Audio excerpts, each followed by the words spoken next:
When you hear the word goal, what's the first thing you think of? And what do you feel? Do you feel motivated and inspired? Or do you feel, ooh, I'm dreading this? Do you feel kind of repelled? When you set goals, does it inspire you, fire you up? Does it make you get juiced to achieve that goal?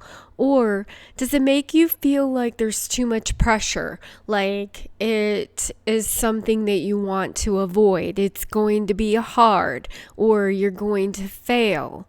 Today, I'm going to be sharing with you some classic content from my YouTube channel around goal setting and why you want a particular goal. Is it because it's something you want? Is it because someone else wanted it? Because that makes all the difference in the world when it comes to being motivated and inspired to actually reaching the goals that you say you want to reach.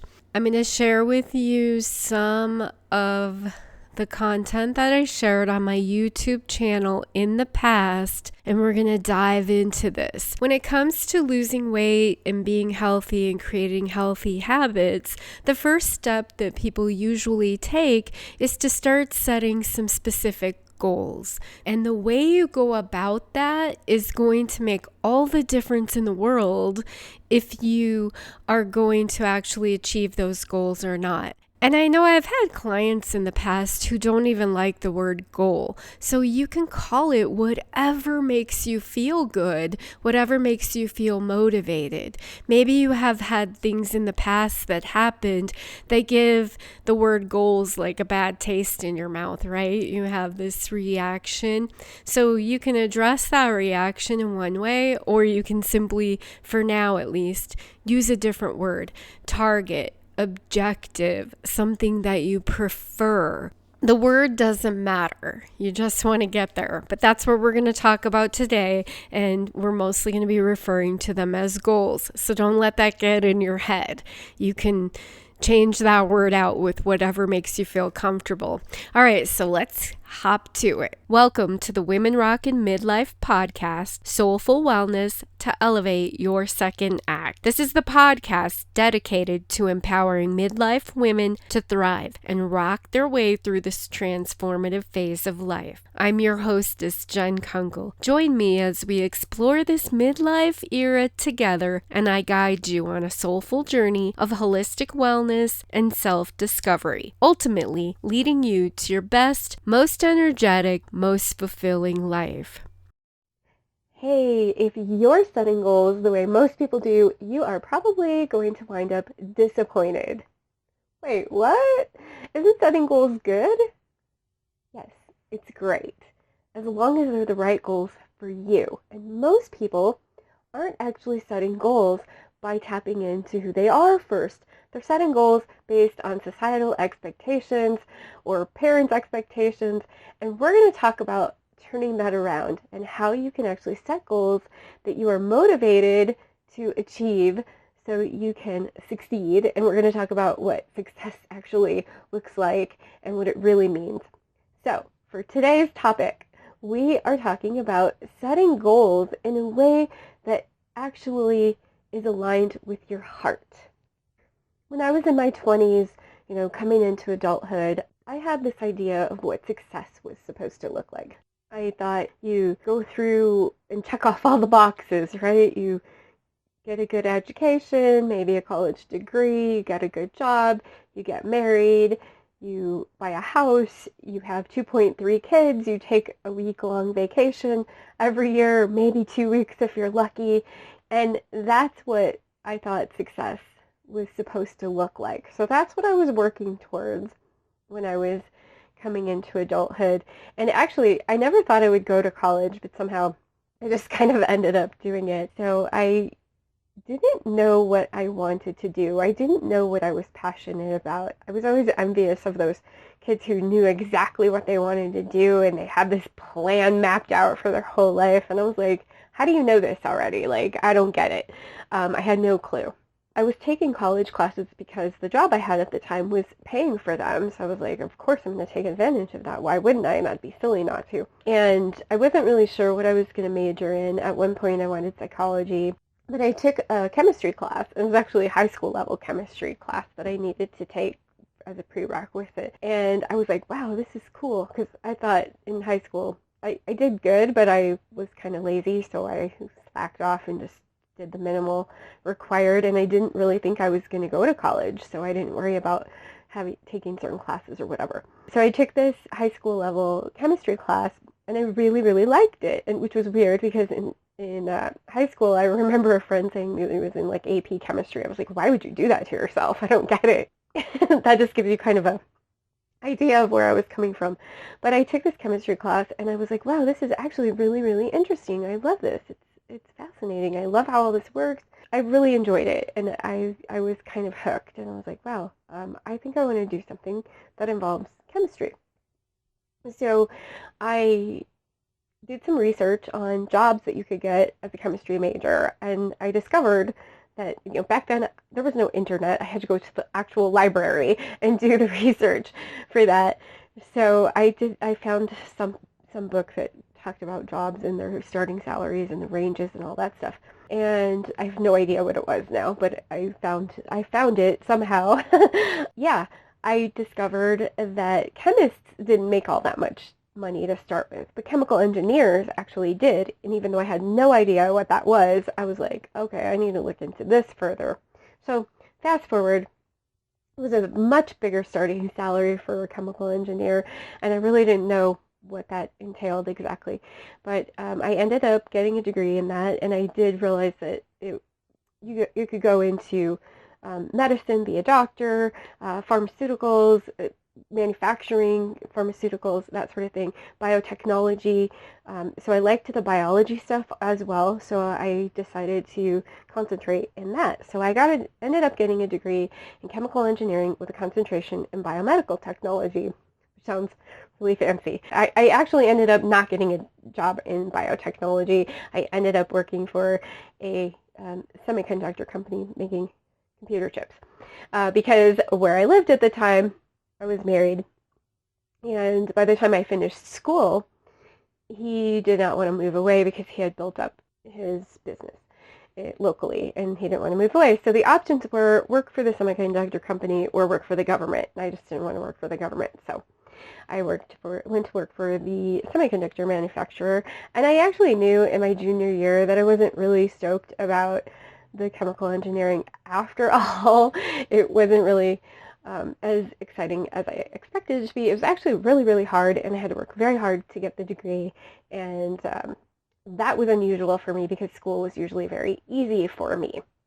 So the job was actually a really great job with a great company. I mean, I had like 3 weeks vacation right off the bat and a lot of great benefits. And it was not, I enjoyed the job, or I enjoyed parts of the job.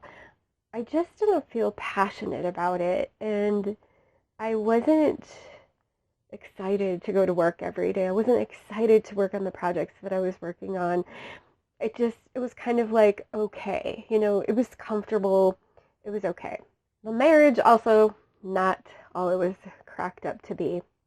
I wasn't happy. I was living hundreds of miles away from my family, and I felt really lonely in my marriage, more lonely when he was around than when he wasn't, actually, and not excited about the job.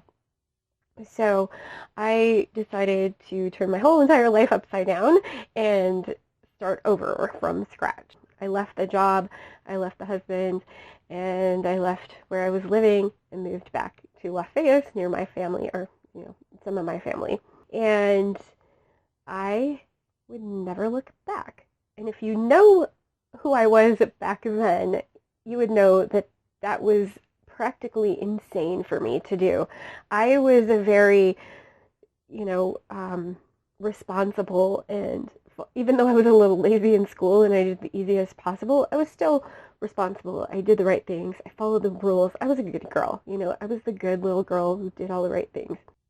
I knew there was just something more that I needed to do. I wanted to do something where I was directly helping people, that I was having more impact, something that felt more fulfilling to me. And I just realized that the whole life I had chosen was not on my heart. It just wasn't on my heart. And it wasn't a decision that I took lightly. I actually gave it a lot of thought. I did a lot of soul searching, and that's where I landed. I recognized that success was nothing like what I thought it was. And I mean, I probably didn't really realize that completely at the time. I just realized that I had taken a wrong turn somewhere, and I wound up on the wrong path, and I needed to fix it. And I did. I feel like I did the right thing, and I have experienced things in my life that I would not have gotten to do if I hadn't realized that I was on the wrong path, and not only realized it, but decided to take a bold leap and fix it and change my path, because it's never too late. You can always change your direction. I had compromised myself for what I felt was the right thing to do. And if I would have stayed on that path, I think I would have continued to be unhappy, and I would not have grown as a person the way that I did. You never have to compromise yourself for other people's expectations, because what they think your life is supposed to look like, really, it's not. They don't get to decide that. You get to decide that. You get to decide what your life looks like for you, and you can change it anytime you want to. I don't necessarily recommend turning your entire life upside down, and at the same time, if that's what your heart tells you to do, then that's what your heart tells you to do. Most people do set goals based on outside expectations, whether it's societal conditioning, or your parents, or your friends, or other family, a spouse, boyfriend, girlfriend, siblings, whoever. Or maybe something that someone said to you before, even if it's a virtual stranger. Hey, you seem like you would be good at blah, blah, blah. So you think, oh, that person thought that I should do this, so maybe I should do that.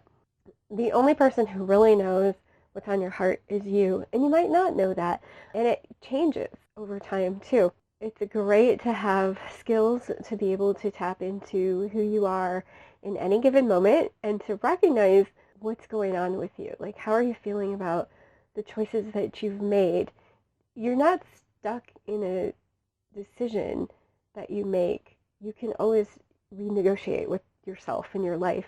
Obviously, it's going to be easier if you can tap into what's really on your heart, whatever God puts on your heart to do initially, and then you don't have to make all these changes. But sometimes it's about the journey and the growth that taking that windy path leads you.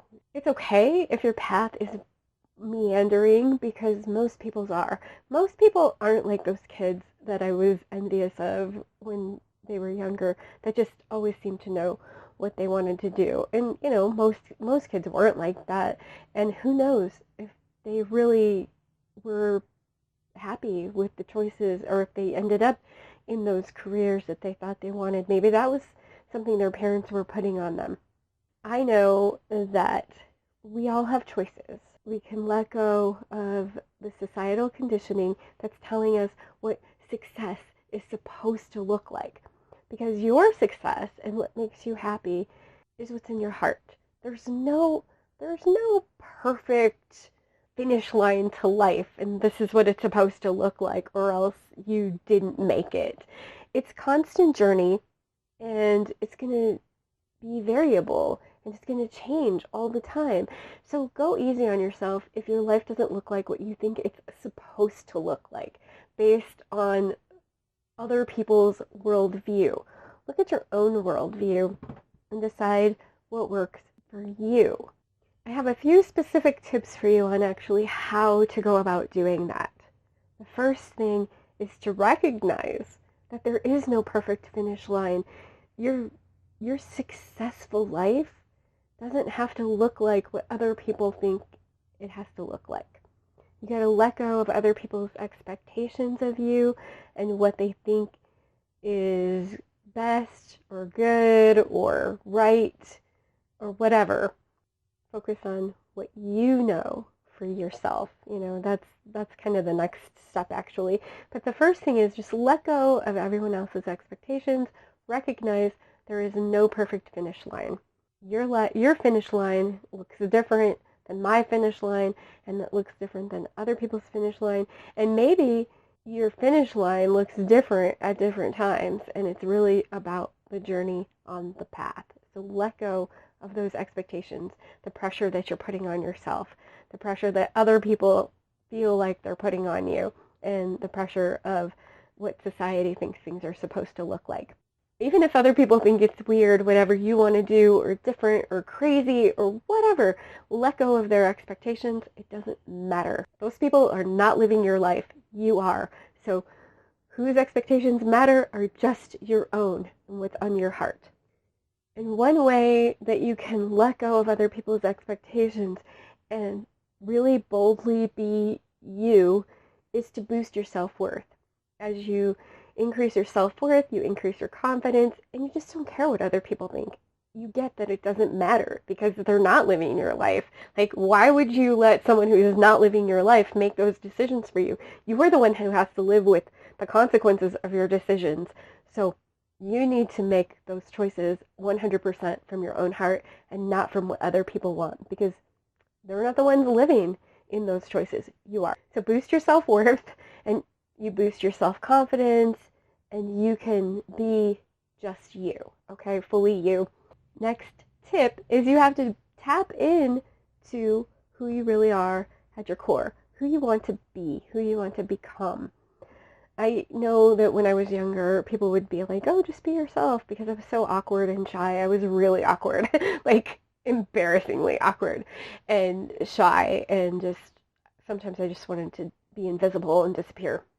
People would say, be yourself, and I was just like, I don't even know what that means. Like, of course I'm me, but I don't really know, like, what that means. I didn't know what I stood for. I didn't know what I was about. I didn't know what, who I wanted to be. So one thing that I do now, I have a better idea, and I believe that that's constantly evolving. So you constantly have to check in with yourself. Like, okay, who am I being right now? And sometimes you find that being around certain people, I mean, it's a little bit of a tangent, but you find that life situations can sort of start to bring out pieces of you that maybe you don't really want. You want to let those pieces go. That's not part of who you really want to become. And that's all part of growth. So there's no perfect, there's really no end game. It's constantly evolving throughout your whole life. You're not going to just reach some certain level and everything stays the same. One thing I've discovered is that life changes constantly.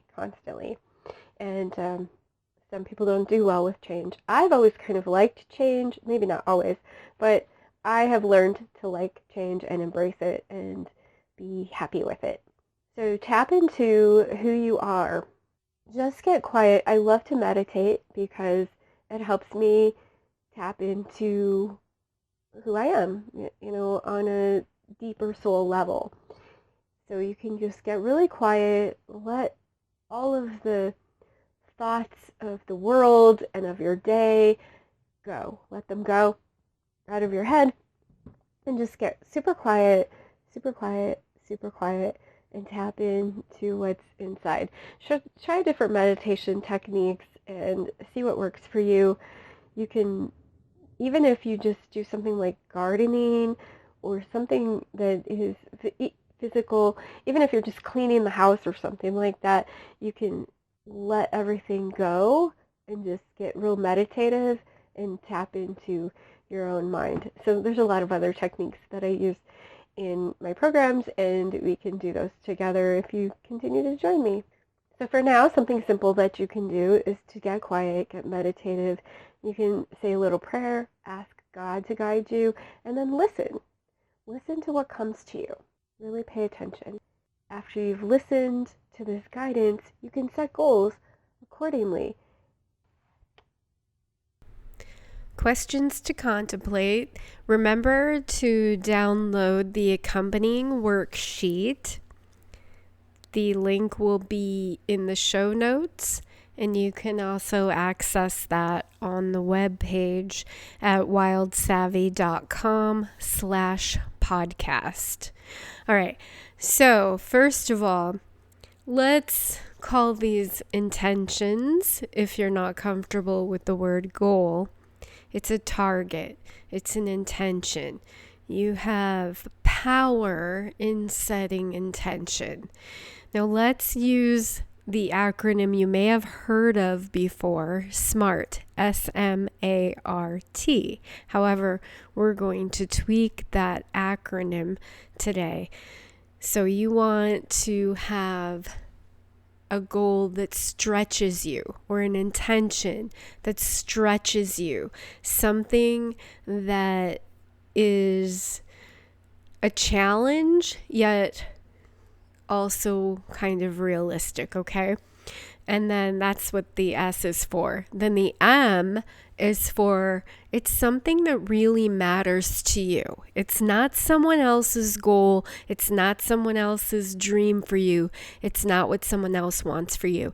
It's for you. It matters to you deep down, deep within. This is key, obviously. It is also attainable, something that you know that you can actually attain. So you want a balance between that stretch and attainable, and make sure it matters to you. All right, R. R is for rewarding. You're going to feel accomplished, like you did something big, that it's going to bring more benefit into your life. Achieving this intention or goal or objective, it feels rewarding to you. And then the T is for tantalizing. It's something that's really juicy to you. These things matter the most. You want to set something that is just going to excite you. It's tantalizing, okay? So that's the new SMART goals. It's kind of new. It's new if you haven't done this with me before. I came up with this years ago, actually, because I think it's actually more important than, the dry, old SMART system. Stretch matters to you. It's attainable. It's rewarding. And it's tantalizing. So I want you to come up with 3 goals that you have had around weight loss, healthy habits, becoming more healthy. And I want you to tweak those 3 goals that you've had in the past. Maybe you keep setting them over and over and over again. And I want you to tweak them to fit this SMART model. Stretch matters to you, attainable, rewarding, and tantalizing. All right, so get to that, and I will talk to you next time. Much love. Have a fantastic week.